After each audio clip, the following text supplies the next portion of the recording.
दोस्तों, आज का मुख्य विषय ये है कि आखिर में ये बुकें हम पढ़ते हैं। बुक पढ़ने से क्या होता है? बहुत से लोगों को मैंने पूछा है कि बुक पढ़ने से क्या होता है? दोस्तों, आप जिस भी बुक को पढ़ते हैं, उस बुक को पढ़ने से बुक के जो विचारक है, बुक को राइटिंग करने वाले जो राइटर है, जो ऑथर है, जो लेखक है, उसके विचारों से आप लोग पूरे भाव विभोर हो जाते हैं और जिस तरीके से राइटर आपको मोटिवेट करता है, हम हमारे जीवन में उसी तरीके से मोटिवेट हो जाते हैं।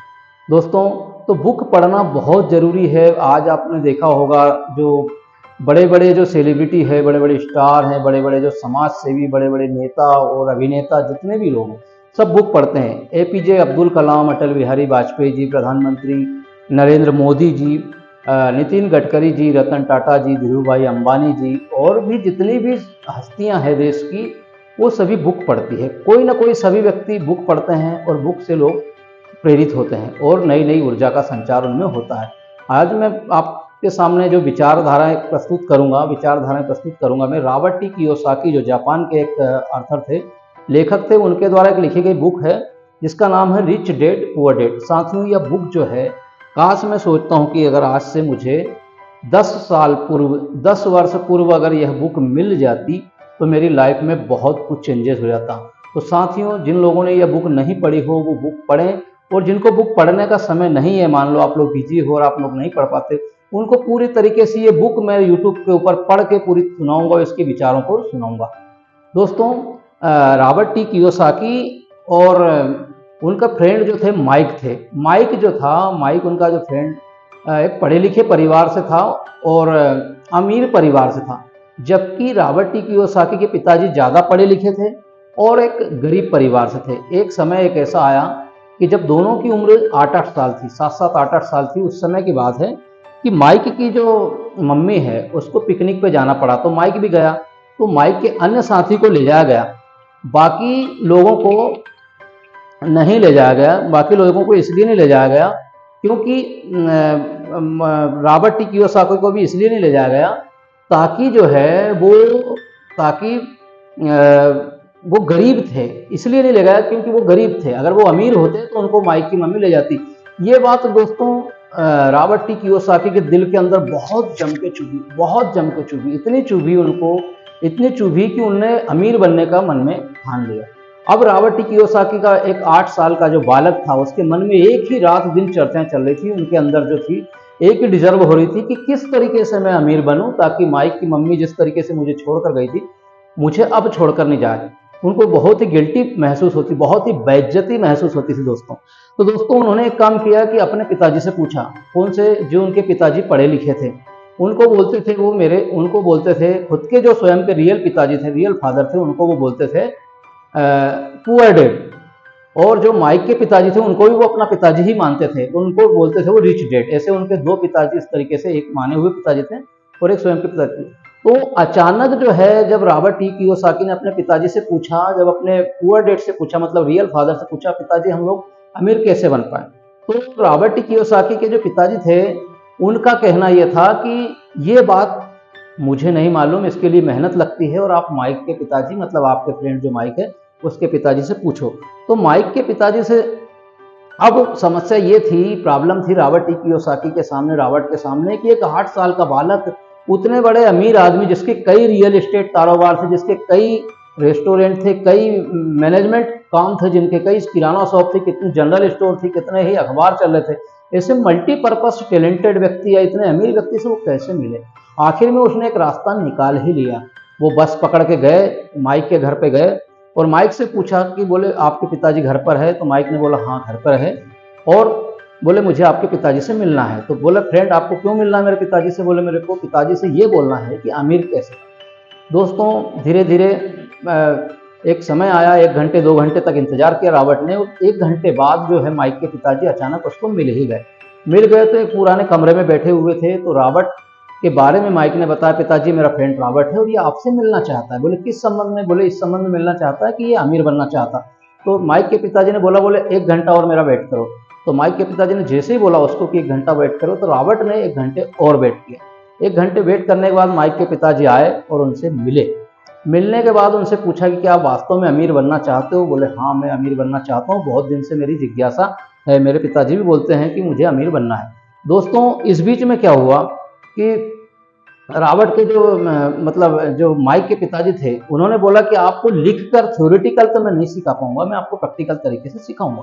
तो प्रैक्टिकल तरीके से बोलने के लिए रॉबर्ट ने हाँ बोल दी, और माइक ने और रॉबर्ट ने दोनों ने एक मतलब प्रण ले लिया कि हम लोग आज के बाद अमीर बनने के लिए पूरी तरीके से तैयार हैं। दोस्तों वो जैसे ही तैयार हुए दोनों, तो माइक के पिताजी ने 1 महीने बाद दोस्तों तो माइक जैसे ही पिताजी के पास पहुंचे, मतलब रॉबर्ट जो है माइक के पिताजी के घर पहुंचे, तो रॉबर्ट ने और माइक ने दोनों ने ठान लिया था कि हम लोगों को अमीर बनना है। अब जब उनकी प्रैक्टिकल चालू हुआ, वो प्रैक्टिकल किस तरीके से चालू हुआ दोस्तों मैं आपको बता रहा हूँ कि जैसे ही प्रैक्टिकल उनका चालू हुआ, तो माइक के पिताजी ने बोले आपको ये स्टोर रूम में काम करना है, इसके बदले में आपको मात्र $2 प्रति सप्ताह प्रतिदिन मैं आपको $2 दूंगा। तो माइक को ये सौदा बहुत ही घटिया लगा, माइक को भी और रॉबर्ट को भी। रॉबर्ट भी बोलने लगा, बोले तेरे पिताजी बोले बहुत कम रेट दे रहे हैं हम लोगों को, $2 में कुछ नहीं होता है, $2 पर डे के हिसाब से हमको कुछ नहीं मिलेगा। तब भी उन्होंने मन मार के और काम चालू कर दिया, $2 में। $2 माइक को मिलते थे, $2 रॉबर्ट को मिलते। दोस्तों जैसे जैसे रॉबर्ट का समय बीतता जाता था, रॉबर्ट अपने पिताजी को बताते थे कि मुझे $2 पर डे माइक के डैडी देते हैं। तो रॉबर्ट के पिताजी ने बोला कि ये तो बहुत कम है। तो रॉबर्ट भी बोरियत महसूस करने लगा और बहुत ज़्यादा परेशान होने लगा, और उन्होंने सोचा कि मैं आज लड़ाई करूंगा माइक के पिता से, माइक के डैडी से मैं बोलूँगा कि मुझे पैसा कम है। तो 1 सप्ताह बीत जाने के बाद जब इनको पैसा दिया गया, इनका जो मानदेय दिया गया, तो इसके बाद फिर बोला कि 1 महीने आपको लगातार और काम पर आना है। तब जो है माइक के डैडी ने $1 और उनका बढ़ा दिया, $3 कर दिया। तब भी काम करते करते करते करते जब 1 महीना बीत गया, तब भी रॉबर्ट को लगा कि ये बहुत कम है, क्यों कम से कम हमको दिन का $10 चाहिए था, तब जाके वो लोग संतुष्ट होते, तब जाके उनके पूरे शौक पूरे होते। तो दोस्तों धीरे से फिर उन्होंने फिर गुस्से में बोला, एक रोज जब सैलरी अपनी तनख्वाह लेने के लिए गए, अपनी पगार लेने के लिए गए माइक के डैडी के पास, तो डैडी से बोला माइक के से कि हम लोगों को पैसा जो है कम है, हम लोग काम नहीं करेंगे। तब जाके माइक के डैडी ने उनको सामने बिठाया और फिर समझाया, बोले कि मेरे कर्मचारी, मेरे अधिकारी जितने मेरे पास कंपनी में काम करते हैं, वो लोग भी आपकी तरह ही हैं, उनको भी पैसे के लिए वो हमेशा मुझसे लड़ते रहते हैं, हमेशा उनको पैसा कम पड़ता है, हमेशा वो सैलरी बढ़ाने की बात करते हैं। तो दोस्तों इस पुस्तक का सार ये है, रॉबर्ट टी जो है समझाना चाहते हैं कि जो माइक के पिताजी ने जब उनसे बोला कि सवाल इस बात का नहीं है कि आपके पास पैसा कितना है, कितना आ रहा है, आपको ये चाहिए कि आप जो है पैसा बढ़ाने के पीछे लगे रहते हो। जैसे ही अगर आप ये काम छोड़ दोगे, अगर पैसा बढ़ाना छोड़ दोगे, जो व्यक्ति पैसा बढ़ाना छोड़ देगा, अपनी जो सैलरी है उसको बढ़ाना छोड़ देगा और वो सैलरी से जैसे ही दूर हट जाएगा, तो वो जब एक दिन आएगा कि वो कुछ बड़ा करने की सोचेगा, कुछ ना कुछ बड़ा करने की सोचेगा। तब दोस्तों क्या हुआ कि जब लगा रॉबर्ट को कि यार मुझे कुछ बड़ा करना है, ये काम छोड़ना है, उन्होंने दोस्तों काम छोड़ दिया। काम छोड़ने के बाद उन्होंने जस्ते के सिक्के बनाना चालू कर दिया, खुद की फैक्ट्री डाल ली, स्वयं की एक छोटी सी फैक्ट्री डाल ली, रद्दी के अखबार बिन बिन रद्दी के अखबार बेच बेच के और टूथपेस्ट, पुराने टूथपेस्ट इकट्ठे करके और सांचे से सिक्का बनाने की एक फैक्ट्री चालू कर दी। फैक्ट्री चालू करने के बाद दोस्तों उनका व्यापार थोड़ा थोड़ा चलने लगा।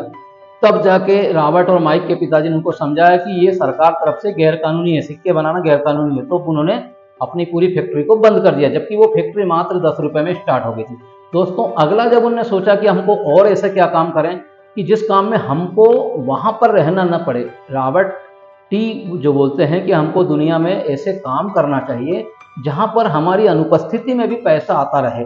तब दोनों बालकों ने जब 10-10 साल के हो चुके थे, तब तो उन्होंने छोटी सी एक लाइब्रेरी खोल ली, एक लाइब्रेरी डाल ली, और माइक की सिस्टर को उसके ऊपर उसने मैनेजर बना दिया। जब वो लाइब्रेरी चलने लगी थोड़ी थोड़ी, तो माइक की जो सिस्टर थी वह पुस्तकों को बेचती तो नहीं थी, पढ़ने के लिए लोगों से रॉयल्टी लेती थी, टैक्स लेती थी, पैसा लेती थी। तब धीरे धीरे दोस्तों उनको लगा कि हमारा मैनेजमेंट का ये तरीका सही है। तो रॉबर्ट टी कियोसाकी यही बताना चाहते हैं कि लोगों को ये करना चाहिए कि लोगों को अपना ऐसा काम स्टार्ट करना चाहिए, ऐसे काम स्टार्ट करना चाहिए कि जो आप वहाँ नहीं हो तो भी आपका पैसा बनता रहे। जरूरी नहीं अगर आप भी अगर वहाँ पर काम करते हो तो ये समझिए कि आप लोग भी उन तमाम दुनिया के जो चूहा दौड़ जिसको बोलते हैं उसमें लगे हुए हो। मतलब अगर आप अपने हाथ से स्वयं मेहनत करते हो तो दोस्तों ये आप बहुत बड़ा गलत काम है, ये गलती कर रहे हैं आप लोग। काम ऐसा होना चाहिए कि आपकी अनुपस्थिति में भी और वो आपका पैसा आता रहे। अब वो पैसे कैसे आते रहेंगे आपकी अनुपस्थिति में भी दोस्तों, मैं आपको नेक्स्ट जो अगला मेरा सेशन रहेगा उसमें बताऊंगा। धन्यवाद, जय हिंद, जय भारत दोस्तों। अब जो है दोस्तों आप मेरे चैनल को सब्सक्राइब करें, लाइक करें, और ये जितनी भी बुकें दिख रही है मेरे पास 1000 बुकें हैं दोस्तों, पूरी 1000 बुकें आपको पढ़कर सुनाऊंगा। आपको कोशिश रहेगा आपके जीवन में बदलाव रहे, और यही मेरे जीवन का उद्देश्य और लक्ष्य है। धन्यवाद।